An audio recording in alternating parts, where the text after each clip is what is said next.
আহা লোলো পড়ে। আচ্ছা বন্ধুরা, আজকে একটা বিশেষ খবর কি?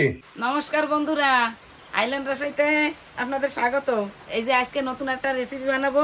চিংড়ি মাছ ধরে নিয়ে আইছে দুই বাপ বেটায়, যাইয়ে বর্ষার মধ্যে কি আর করবে, বর্ষা যা। এই সন্ধ্যার সময় নালাই গেছে চিংড়ি মাছ, মাছও পাওয়া যায় না, যে অল্প কটা চিংড়ি মাছ পাইছে। এভাবে কি রবিবার দিন বাজার ঘাটেও যাইতে পারলো না, একটু কিছু তো করে দিই। বর্ষায় স্নান করার সময় কটা কচুরলতি উঠাইছি, যে কাটছি বাছছি, এখন এই মাছ কটা কুটে বাইছে নিয়ে আসি ধুয়ে টুয়ে, তারপরে এটা দিয়ে একটা কিছু করি। কিরকম লাভ দেবে দেখছি, সে কিরকম লাভ দেয়। এই দেখো চিংড়িটা, এই চিংড়িটা কি চিংড়ি, গলদা চিংড়ি না বাগদা চিংড়ি না কি চিংড়ি জানে কিনা। চিংড়িটার সাইজ দেখো কত বড় চিংড়িটা। যে কটা পাওয়া গেছে এরকম বড় বড় তো পাইলে তো হইতো, খালি একটাই পাইছে বড় চিংড়ি। আগে তো অনেক ছিল না লাই চিংড়ি, এখন তো পাওয়া যায় না। মোটামুটি আরো বড় বড় পাওয়া যেত, সাদা সাদা তা। আমি কাইটে কুটে নিই, মানে হাইটে হাইটে দৌড়ে দৌড়ে চলে যায়। এই বড় ঠ্যাং খাওয়া যায়, বড় ঠ্যাংটা রেখে দিই, মাংস ভরা থাকে।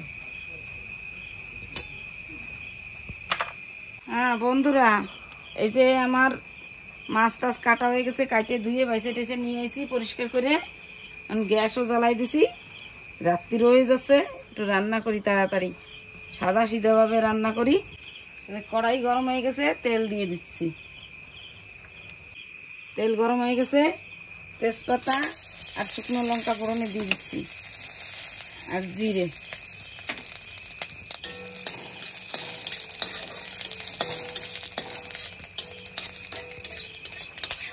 জিরেগুলো একটু লাল লাল হয়ে গেলে এখন দিয়ে দেবো এই যে চিংড়ি মাছ।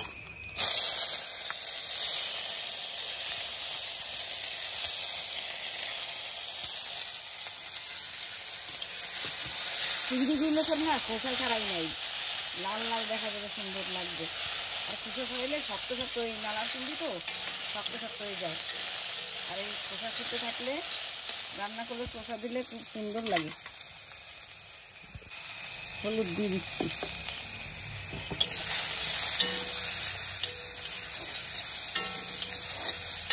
এবার নুন দিয়ে দিলাম।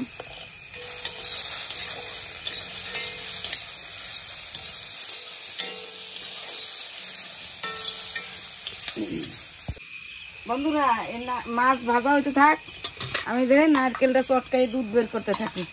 একটু চটকাই নিলে ভালো হবে। কচুরলতি দিয়ে চিংড়ি মাছ দিয়ে নারকেলের দুধ দিয়ে রান্না করব। চটকানো হয়ে গেছে, এখন দিয়ে দিচ্ছি জল। দেখছো কত ভালো হয়েছে, দুধ বেরোচ্ছে। এবার কচুরলতি দিয়ে দিই।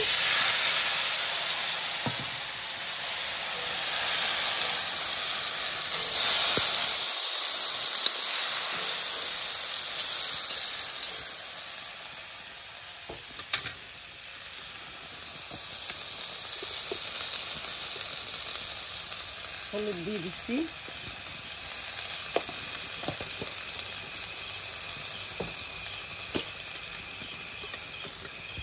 গুঁড়ো লঙ্কা দেবো একটু, স্বাদ মতো নুন দিয়ে দিচ্ছি।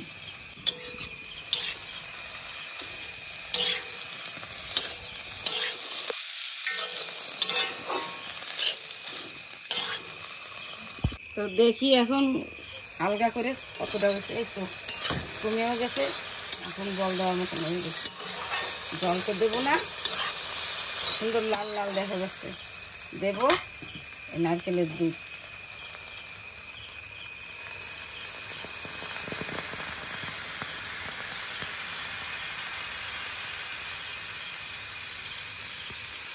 নারকেলের দুধ দিয়ে বেশি সময় জ্বালানো লাগবে না।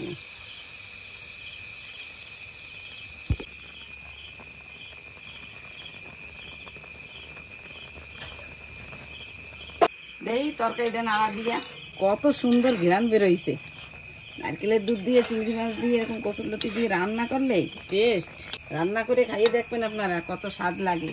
এর উপরে এই যে কাঁচা পাকা লঙ্কা দিয়ে দিচ্ছি একটু। এই যে আমার তরকারি হয়ে গেছে, আমি তরকারি নামাই দিচ্ছি, গ্যাস বন্ধ করে দিই। আপনারাও এরকম রান্না করে খাইয়ে দেখবেন, খুব স্বাদ লাগবে। দেখছেন তরকারির কালারটা কত সুন্দর হয়েছে। এমন কিছু মশলা কিন্তু দিই নাই, একটু লঙ্কা গুঁড়ো দিছি, একটু হলুদ দিছি, বাস একটু নুন দিছি। না ওই যে রান্না হয়ে গেছে, আমি খাও, খাই দাও কেমন রাঁধছি। দেখো লঙ্কা দেখে খাইও। আচ্ছা ঠিক আছে, তুমি যখন দেশো তা আমি শুরু করতেছি। দাঁড়াও অল্প। আহা, কালারটা তো খুব সুন্দর হয়েছে ভাই। যা কাও তুমি সুন্দর রাঁধছো মনে হয়। জল দেবো আর একটু দেবো, আর একটু জল নাও। আজকে তুমি সুন্দরই রাঁধছো দেখো। আহা, লোলো পড়ে। না ভালো করে খাইনি, ওইনি ওইনি।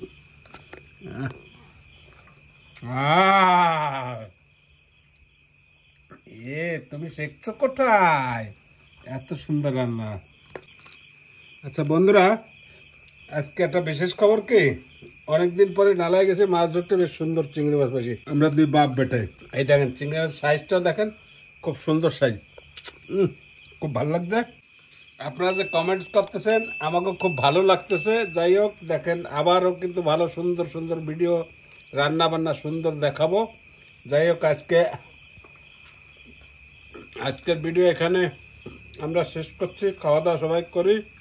আগামী ভিডিও আগামীতে আপনাদের আবার দেখাবো। যাই হোক, একটু কমেন্ট করবেন আর একটু সাবস্ক্রাইব করে দেবেন। আজকের ভিডিও এখানে শেষ করলাম। আগামী ভিডিও হচ্ছে তৈরি হন, আমি আছি। ঠিক আছে, ওকে।